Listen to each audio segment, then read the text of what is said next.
kind of want to start off just from my experience. When I moved to Sonoma County right after the 2017 fires, and I took the role of Director of Affordable Housing for the Development Commission.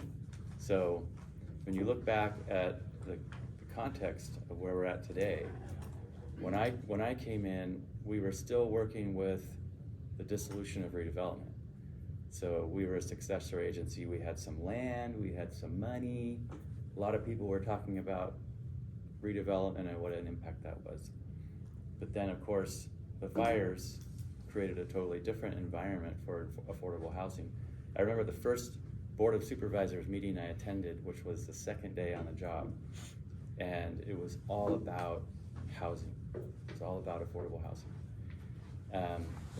And as you probably are aware, because of the disasters, a huge amount of additional funding has come into Sonoma County, the North Bay, because of disaster tax credits from the federal level, and also disaster recovery money from the federal level. So it took a while for that money to get deployed, and then it took longer for it to actually start showing up as new affordable housing. But from just driving around, you can see a lot of stuff is getting built, and a lot of things, a lot of projects were funded with those credits are now built and occupied just in the last year. So 4 years ago, I left Sonoma County and I joined Burbank Housing as their COO. Great organization. You know, I'm sure you're familiar with Larry Florin. He's our CEO. It's been a lot of fun working with him. A very innovative organization. But we have done more lease-ups at the same time than ever in our history, just in the last, say, 6 or 8 months. And a lot of those are projects with disaster tax credits and what's called CDBG-DR, which is the way the federal government deploys money into communities that have suffered disasters.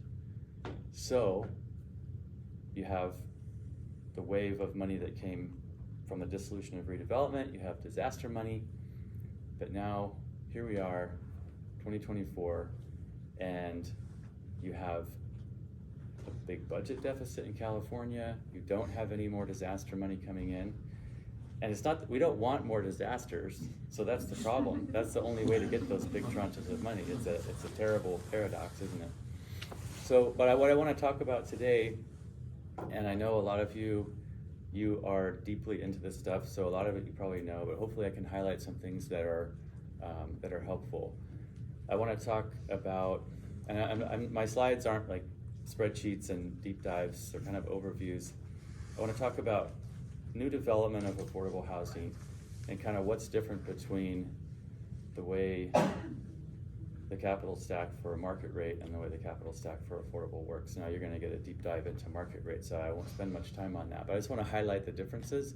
But I also want to focus on the existing portfolio of affordable housing in all of your jurisdictions or the areas you're working in, and what does that look like? And then we went to Housing California, the annual housing summit for the state down in Long Beach a few weeks ago. And it seems like there's going to be more of a shift towards major rehab because the existing portfolio of affordable housing is aging. You know, tax credits came onto the scene. A lot of stuff in the 90s and early 2000s is now aging and needs to be rehabbed. So what does that look like? And I kind of want to focus on what local folks working in housing or local elected officials can do, or what are the drivers that you guys can sort of be in control of.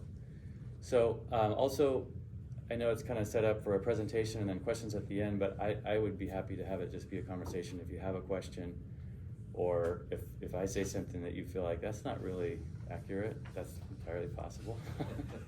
just let's have a conversation about it. With affordable housing development, early funding is really critical. So that means a lot of that is money that can come from cities and counties. And cities and counties don't have a lot of money for affordable housing. We know that. But even small amounts can be can be impactful, because what we have to do is we have to find opportunities. Let's say, you know, an example, Katati has a piece of land, they want affordable housing on it, so they're hoping for somebody to come in and work with that. So if we're gonna do that, we've gotta get in there and we gotta get site control, and then we've gotta do some planning. We've gotta get an architect on board and start designing the site. So that costs some money. Where does that money come from? Well, as a nonprofit, we have a line of credit we can use. We could use our own cash. But if we have some early funding, we can start paying some of those hard costs. Now, and I'm gonna talk a lot about an affordable development that uses low-income housing tax credits. That's the biggest driver of affordable housing development. So with low-income housing tax credits, we have to apply. It's very competitive. It's like a shark feeding frenzy when those NOFAs come out, those notices of funding availability. And that costs money too. It costs tens of thousands of dollars to put in a tax credit application. But what you have to do is, once you get a tax credit award, you have 180 days to break ground on that project. Well, what does that mean? You've got to have your construction drawings in motion before that. And that can run upwards of $700,000 to $1 million to get all those construction drawings done. So that's where we make that bigger investment.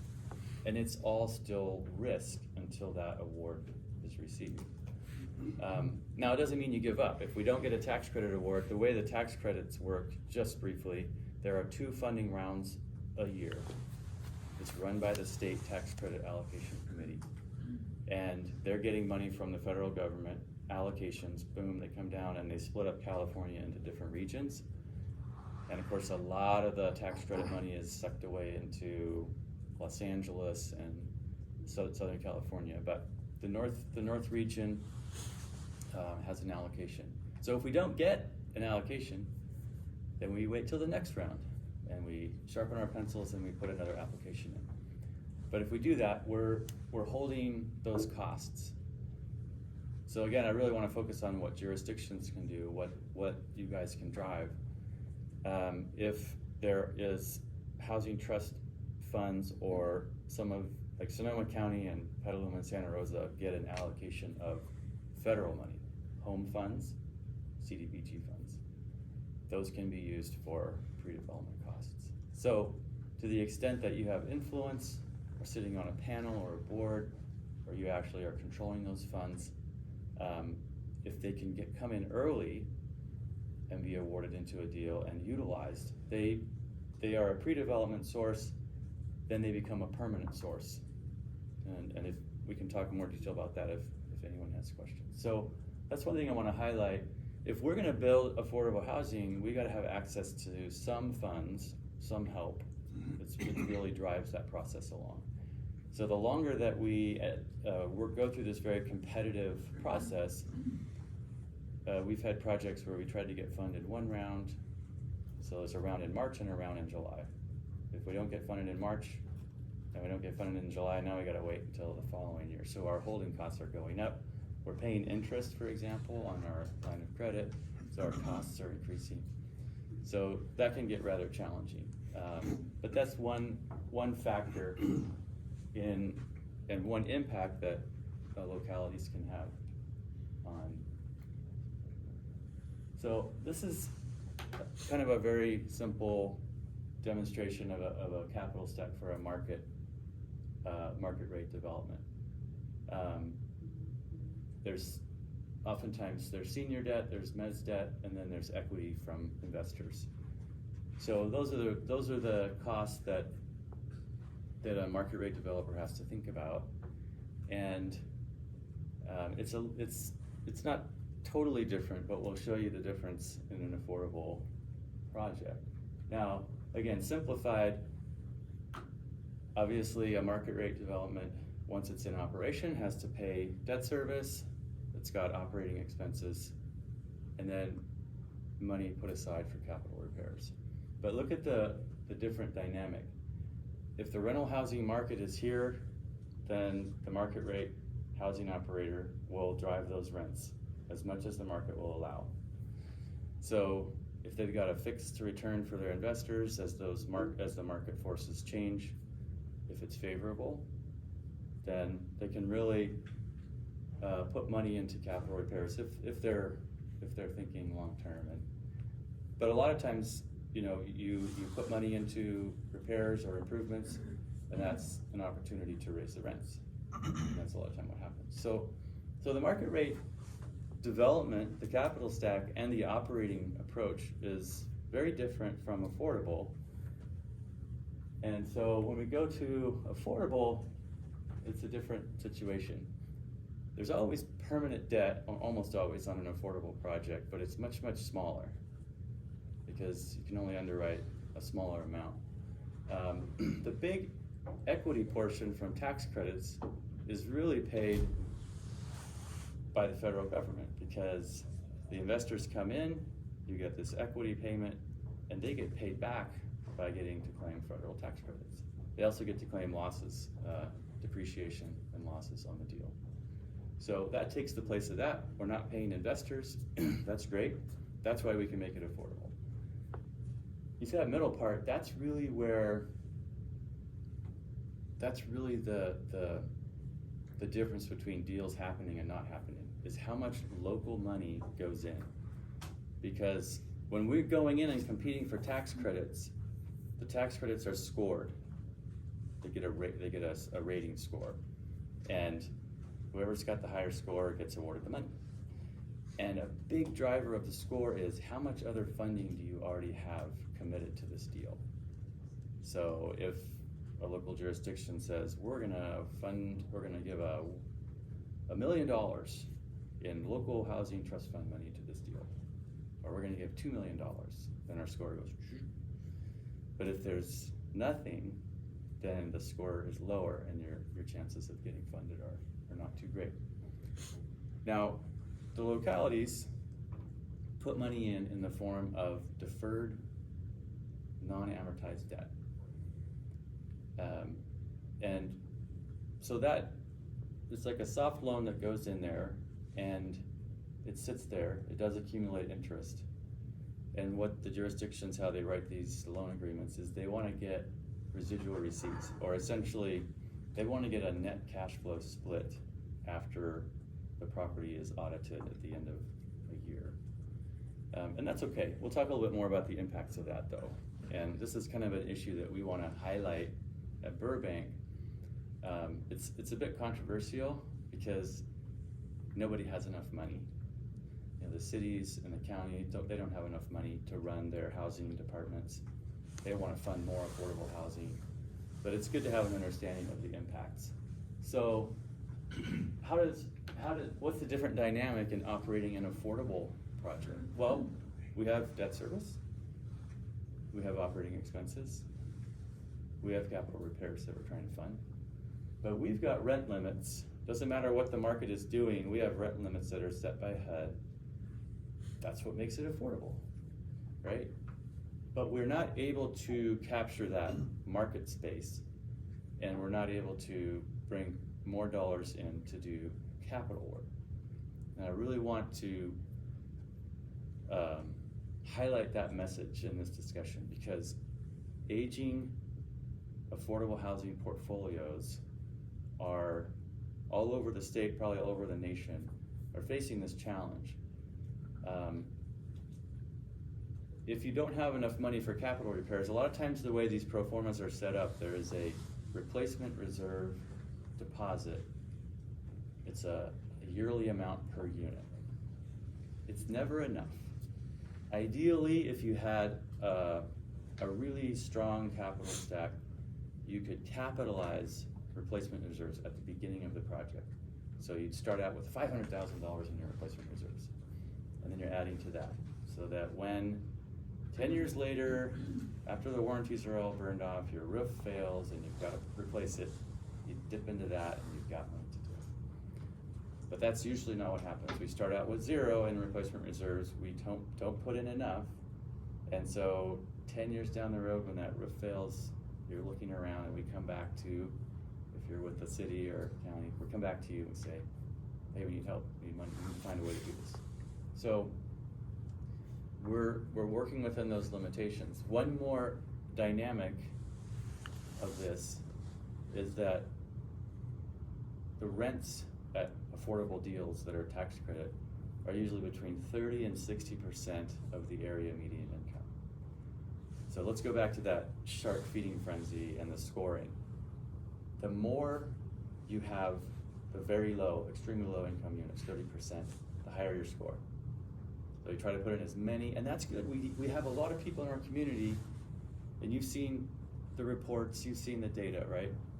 The people in our community are not making enough money to rent a market rate apartment, and a lot of them are way down in the AMI levels. So they need those 30% apartments. But the 30% rents, the more 30% rents you have, the less rent revenue you have. And the rent revenue is really what drives the pro forma. That's the revenue side.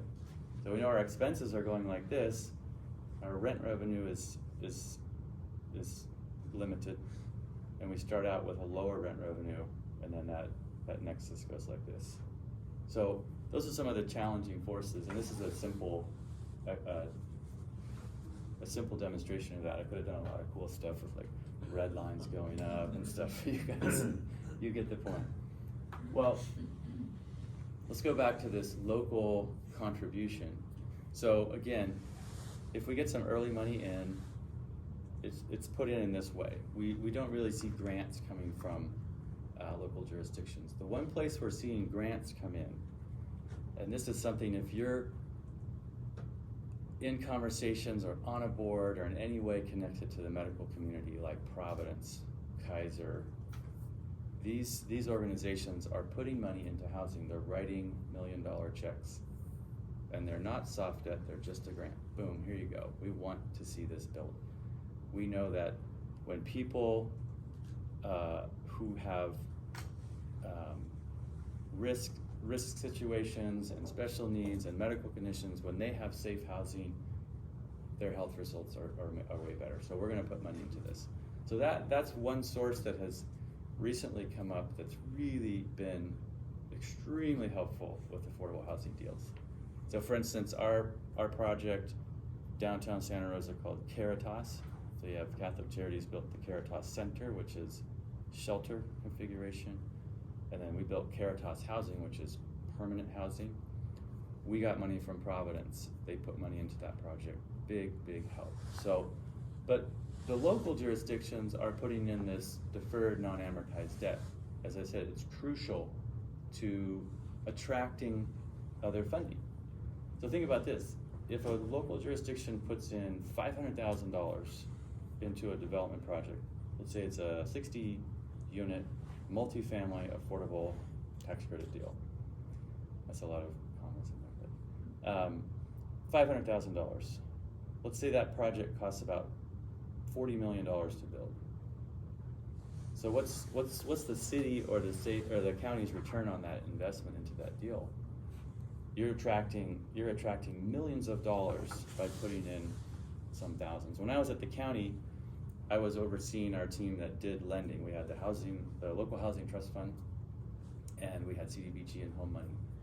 I calculated something on the order of one county dollar would attract upwards of $12 or $13 of outside investment, either from the state or from federal government, into the county to build housing. That's a very, very effective way to deploy housing funds. So I know that it's hard for the smaller cities to come up with that money, but even small amounts can have an impact. And I think the previous slide, I didn't highlight this, if I can go back. Yeah, this is something from our development team. Sometimes if you're on one of those committees or you're working overseeing those funds, you're like, I want to give a little something to everybody. And we got 6 applicants, we like them all, we're just going to give everybody a little bit. So perhaps a better approach would be, how can we put enough funding into the deals that we feel like are the best ones? How can we put enough funding to get those deals to work? So if everybody gets $50,000, it's like, that's really nice, but now we have to go looking for more money. So that's one approach. And other, the state of California to some extent works that way. Other states, I worked for a long time in Oregon, and the Oregon Housing Community Services Department, which is kind of their finance agency, works in a sort of a different way. They kind of bring projects in and they make sure they're fully funded. They rank them and they say, we're gonna make sure that you're fully funded and ready to go. So it's still competitive, but it's a little bit different approach. Instead of having projects kind of sitting here, well, we're close, we need more money. Ben? Yeah. So our city has a strong inclusionary policy in the market rate, and which really helps our 60 to 80% AMI need. But we have no cash left if you do inclusion for your 30% and stuff like that. Because you're not getting in lieu fees. Because we're getting no in lieu fees. You have a build requirement? The inclusionary has a build requirement. In other words, yes, they have to build, yes, or they can't do the development. Yes. Okay. So we waive impact fees on affordable. Do you get to count that as early money, or I mean, if it was cash, it would be at the end of a project. But I want to talk a little more about that, Kevin, because that's a really important point. I know Petaluma did something really interesting with that, and I want to talk about the impacts of the impact fees and the way you're dealing with them. And really quick, inclusionary housing, that's been an interesting experiment, maybe we'll say. I know, Jenna, you guys have experience with it, no, you too. We could do a whole session on inclusionary housing, but one thing that I think we've seen is, the idea is, okay, market rate developer, you're gonna come in here and you're gonna make a ton of profit, so you gotta take some of that profit and build affordable housing. So some of the money that you're making is gonna go in and build that affordable housing. It doesn't actually work out that way because there isn't enough profit to subsidize the affordable housing. So what you're seeing in the inclusionary is an affordable developer coming in, applying for tax credits to build the inclusionary housing. Doesn't mean the inclusionary housing idea is a bad one, but it's good to look at what's actually happening with that and how it's actually working out. So it's, well, the one good thing is we don't build any housing in market rate, so we're not shorting anything in there. If you'll allow a little sarcasm or I know it can stall out development completely because the market rate developers are like, I can't make this work. Yeah. If it's done that way. So anyway, that could be a controversial issue. But I do want to talk about mitigation or abatement of impact fees and just that subject just briefly. How are we doing for time? Okay? All right. Just give me that signal when it's done. So I remember last year I said something that there was some debate about, and that is, whenever we get state money or local money into a project, it triggers prevailing wage. And when we have to use prevailing wage on a project, and a lot of them we do, we don't have a problem with that, but the cost is about 30% higher to build that development. The reason that's the case, especially here in the North Bay, it's different in different areas, but the reason that's the case is that it's complicated to do all the wage monitoring for a prevailing wage project. That's one reason. So a lot of subs and GCs do not want to mess with that.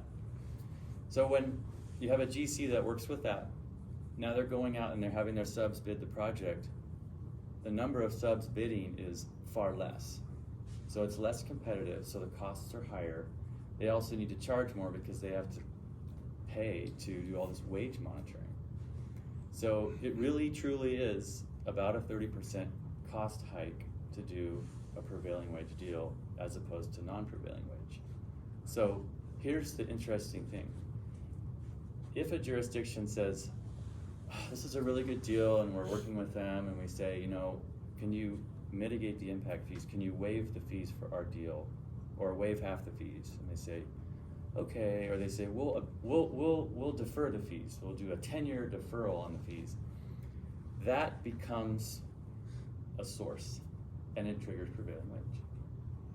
However, this is what I understand from our development team and looking at what Petaluma did, if you say our policy is that if it's 100% affordable, there are no impact fees, or the impact fees are this, that is not considered to be a source from the local jurisdiction. It does not trigger prevailing wage.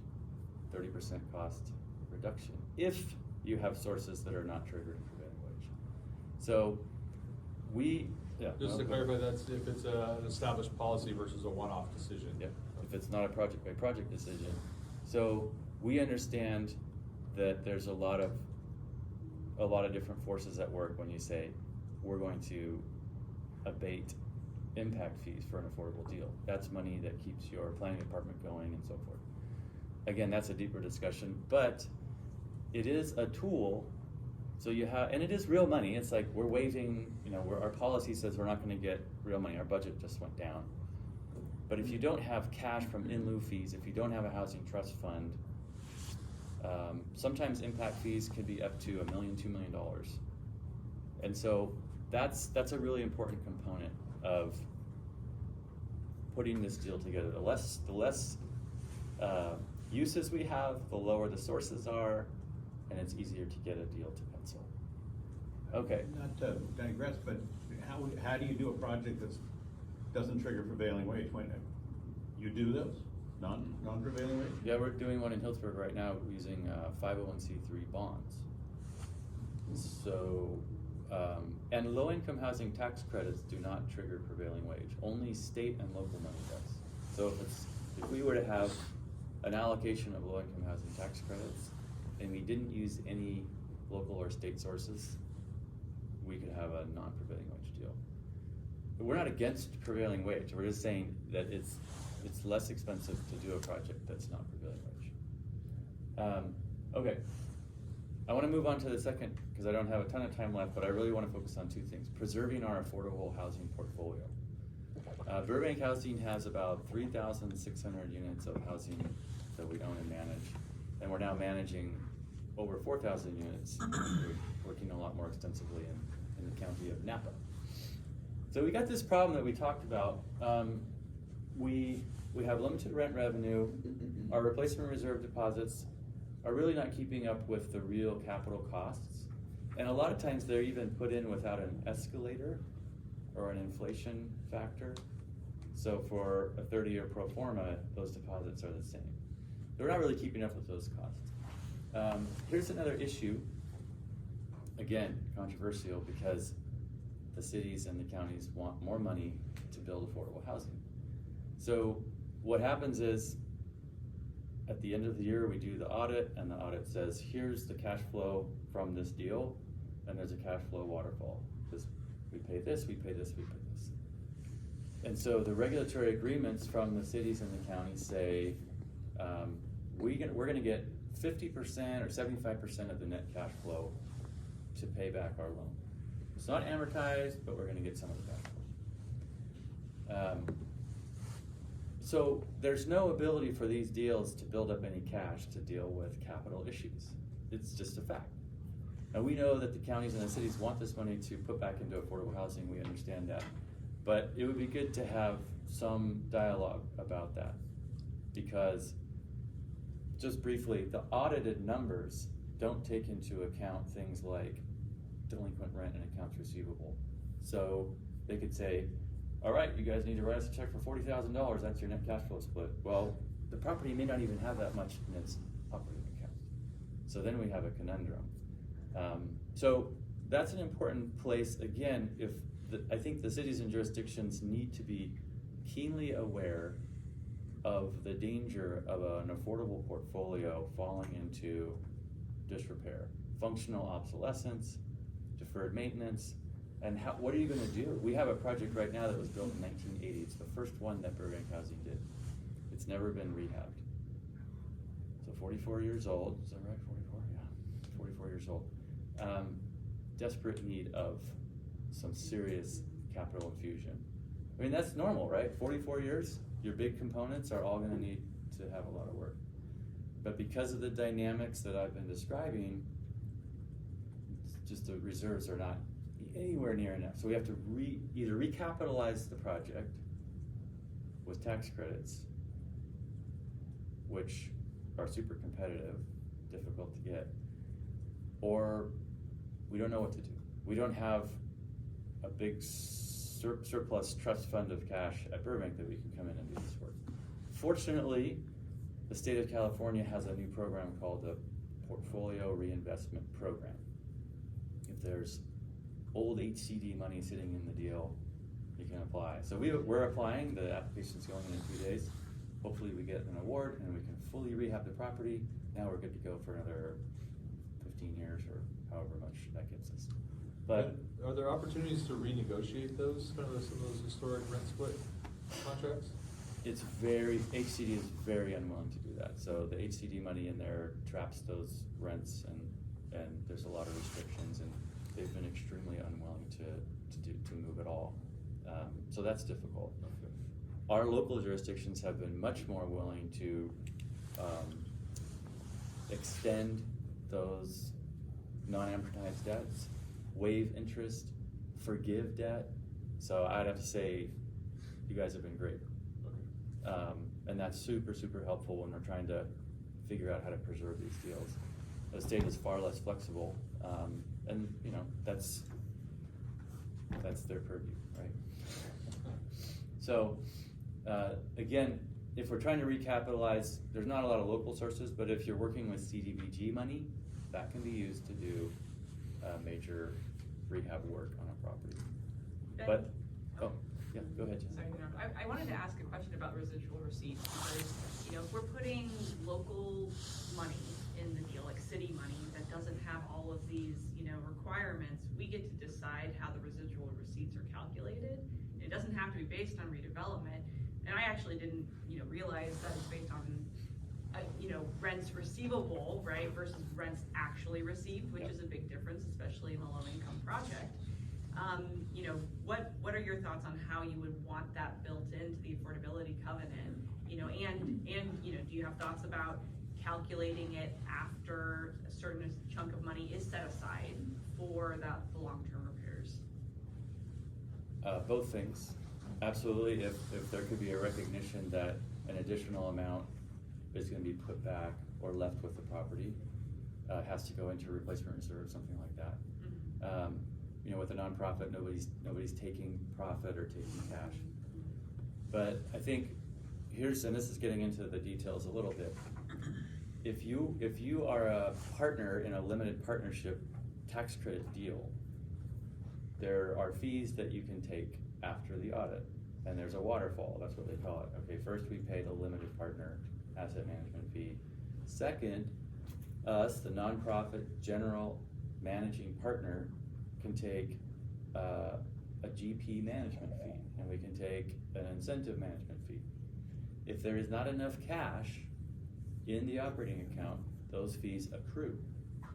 And that's what we'd like the jurisdictions to do, is to be willing to accrue fees, not waive them. That'd be awesome if you did. If you want to put some back into the replacement reserve, that's even more awesome. But if you will be willing to accrue fees, because there's going to be a recapitalization event. And so if you've got a soft loan sitting on there, you're either going to renegotiate it or it's gonna get paid out. So I think that's something that we're gonna really try and talk about, is that. And you know, it could be case by case, or it could be just written into the policy. So I think those are discussions we'd like to have, and we recognize those are really helpful checks. You know, sometimes we're writing $70,000, $50,000 checks. Some of these properties are performing quite well. If we could take a portion of that and plow it back into replacement reserves year over year, suddenly it's a different ballgame as we're keeping up with the maintenance needs. So, and when I talk about sponsor loans, a sponsor loan is our own money, and we have ended up doing that quite a bit, going into the project in the form of a loan just to keep it afloat. I mean, you think about, we want our residents to live in high quality housing. We don't want them to be living in a situation where there's mold developing or the carpet is 15 years old, you know, that's, or appliances, like, we're just gonna put some duct tape on it. And that's not the way we run our housing, and I don't think any of you wanna see housing like that. affordable housing like that in your jurisdictions either. A little bit of a guilt trip there, so sorry. So let's talk about major rehab as we kind of close up on the third section. Because just like this property built in 1980 that I'm talking about, we're not talking about a $500,000 investment. This thing needs like $200,000 a unit to fully rehab everything, fully update. And we're talking about windows, and we're talking about a roof replacement, all that stuff. Once you go through all of that, now you have a sustainable, up-to-date, functional property that's safe, decent, and sanitary housing for the folks. They deserve that. Well, where do we get money to do that? I talked about this special funding from HCD. The real main driver for big rehabs is 4% tax credits. The 9%, there's two types of tax credits, man, this is the deep subject. So a lot of you have spent a lot of time learning about this, but 9% tax credits put in about 70% of the total capital stack in equity. 4% are less, maybe 50%. So, and they're easier to get, they're over the counter. Rather than the feeding frenzy, you just go in, put in your application, you know, and you get funded, theoretically. So we were doing a lot of that as I was touring around when I first came to Burbank. There were projects in Petaluma, for example. Park Lane is one that was a 4% recapitalization, beautiful rehab. You know, that's robust funding to do all the stuff that you want to do, and now the project looks great. But if you've been following this, there's a requirement with 4% tax credits that it has a 50% match in bonds. And there's a bond cap. So you run into the bond cap, and now it's competitive again. So now it's a shark feeding frenzy, just like the 9% tax credits. So we haven't been able to pull down 4% credits for some time. So think about fires, COVID, tax credits are not available, and interest rates, money was almost free, and now it's up here. So all these forces combined, it's very hard for us to maintain the portfolio through these recapitalizations and rehabs. I put the question marks because what are the other major funding sources for major rehabs? Nothing, right? It's a very difficult situation. So again, we're getting back to that portfolio preservation. I think the collaboration, the conversations, maybe making some adjustments to city and county policies is going to help us a lot. And but then I would just jump in, you know, with your Wynwood project, you know, when you acquired it, the city contributed money from the Affordable Housing Fund, yes, specifically for the rehab. And just with all of our housing element adoptions, we all have that preservation component now. And one of the things that affected us is we missed the window to be able to count those units as preservation units in our arena by like a couple months. oh man. So just something for the jurisdiction to be aware of, is just, and for you as you approach us, is just to be thoughtful about, we have that need, we have that mandate. So being thoughtful about putting some of the funds that we know we're gonna spend for that into use in a way that also allows you to check the box and get credit for your arena. Right, you guys have that, and now it's a requirement with a lot of teeth, so Exactly. you've really got to be cognizant, and we want to partner with you on that so that you can meet those numbers. So a lot of headwinds, just to summarize some of those headwinds, we're looking at $30 million plus budget deficit, and the result of that is that the state has scaled back or stripped down a lot of their housing funding programs. In Newsom's proposed budget, a lot of that stuff that we were using as those state sources for the capital stack, not going to be available anymore. So that's tough. Obviously, we got supply chain issues because of COVID and weather and ships crashing into bridges, you know, all kinds of stuff happening that's affecting that. And then one interesting thing that we've experienced is increased oversight from the state, especially. We have increasing codes and regulations that we have to deal with. That's expensive. We need more people to keep up with all of that compliance work and all that technical work. You know, when we're trying to recruit people onto our property management teams and our compliance teams, accounting teams, it is extremely complicated work. So we have to train folks, we have to help them get up to speed to be able to do that work. So, you know, all the things, it seems like there's a lot of headwinds against affordable housing. There always have been, but maybe more than ever right now.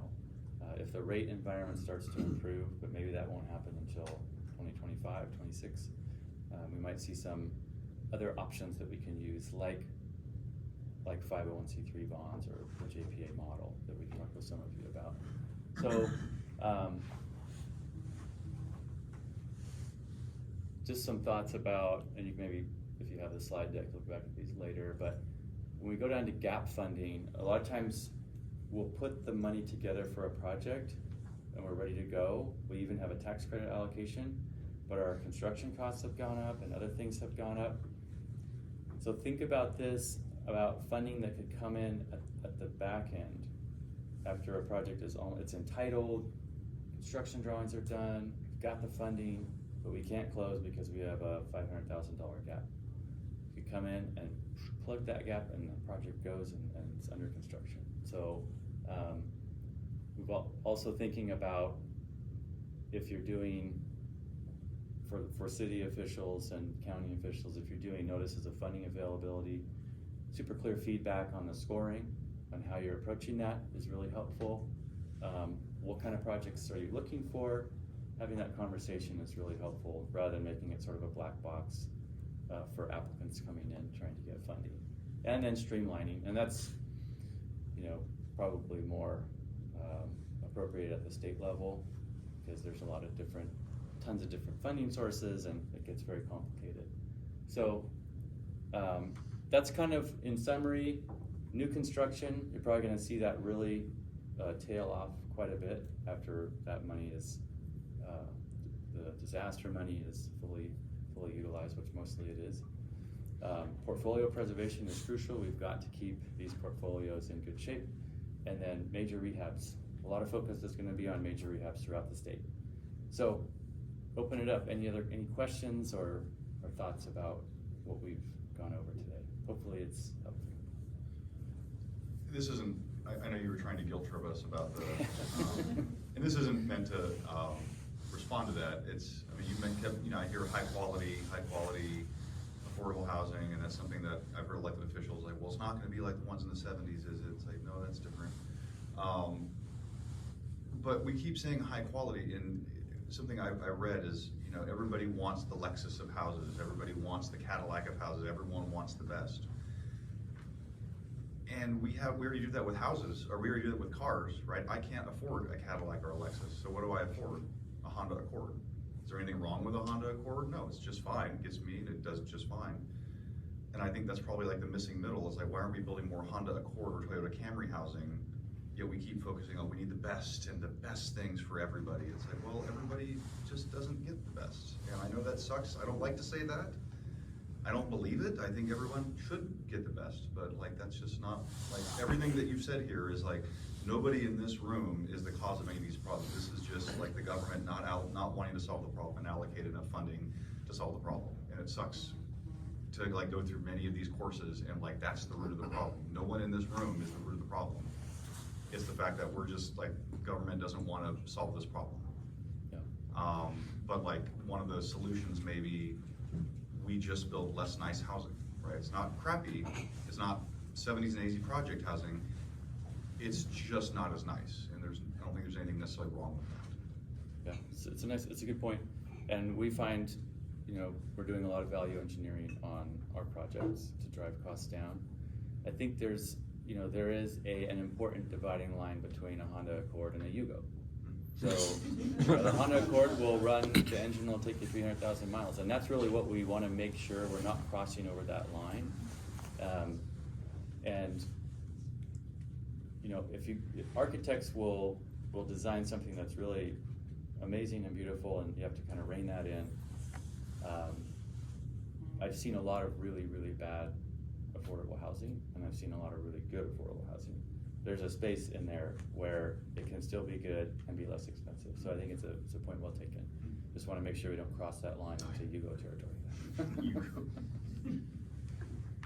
Yeah, I'm curious, and I'll probably ask this question during the final, I think there's gonna be like a panel Q&A at the end. I'm curious to hear from everybody, but we have less money coming into housing than before. We have a lot of uncertainty on the horizon as far as what revenue looks like at the local level.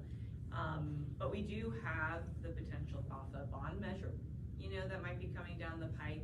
So I'm curious, from your perspective, and I think, Noah brought this up, but the housing element has more mandates than ever before, but a lot of unfunded mandates, right? So preservation might be a thing that we all agree we want to see more of. We want to see more tenant rights. We want to see, more of everything, tenant protections rather. But, how you have a limited pot of funding and resources, and even if BAFA comes through, we still have more need than, the funding available. How, you have a magic wand for that pot of money. What would your split look like between preservation of these older projects and development of new projects? Well, I think what I would say is, look for ways like we talked about, and I know it's still in a way it's money, but if, say the policy with impact fees, rather than just cash from the coffers going into a deal.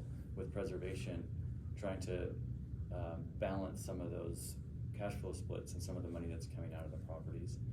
I think right now, I don't know, that's a really good question, Jenna. I don't know what the right number is, but is it maybe 70-30, 60-40, somewhere in there? There needs to be attention given to the existing portfolios, or you're going to see a lot of stuff falling into a really bad state.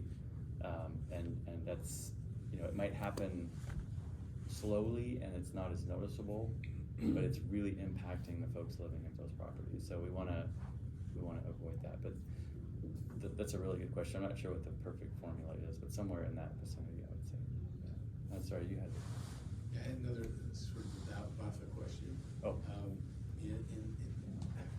I'm not totally clear, and it seems to change now, and I think the details of it.